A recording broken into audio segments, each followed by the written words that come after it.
The rebuild of White Hart Lane won't be complete till at least March. So March is the earliest date that the rebuild will be completed. I can see Tottenham playing the whole season at Wembley this season, just to be on the safe side. We've seen delays and delays and delays. Every month there's another announcement. It's pushed further back, the completion date. The issue stems from the fire safety system. There are a few other technical glitches in there, but with the amount of money spent, that is a real shocker. That's a really poor oversight. Daniel Levy is in damage limitation mode by applying. They're applying to Brent Council to get the restricted capacity at Wembley increased from 56,000 to 61,000 because they're having to pay the FA rent to play at Wembley. So they're losing money there in a sense. They are making some money, but they're losing money, and each day over budget and over completion date is more debt that the club would rather not have. They were meant to be completed by the start of the season. They were meant to host some NFL games this season as well, which then had to be switched to Wembley, which wrecks the Wembley pitch that Tottenham were playing on. So it's a vicious cycle here. A lot of fans don't like Wembley Stadium. It's in a poor location in that part of northwest London. Fans are regularly critical of Wembley and its surrounding infrastructure, and they have been since it was rebuilt. I think Tottenham fans are getting a bit annoyed now with the new stadium constantly being delayed. And with the amount of money spent, that's a big concern. That means there's a lot of debt that Tottenham will carry forward. Obviously, the debt is repayable with the NFL Series agreement they've signed, and there could be a chance the Oakland Raiders play the whole season there next year before they move to Vegas. So it's very likely they can recoup those losses very, very quickly.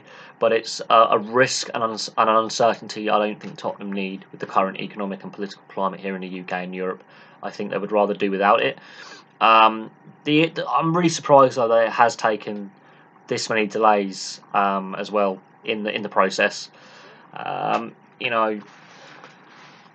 are other ways they could have gone about it, but that is hindsight, and hindsight's a great thing. Arsenal waited until the Emirates was built before they moved. They stayed at Highbury till the very end. Liverpool did it a stand at a time at Anfield, same as Man United. I think Blackburn did the same as well. They didn't move out the stadium, they just refurbed or rebuilt a stand at a time.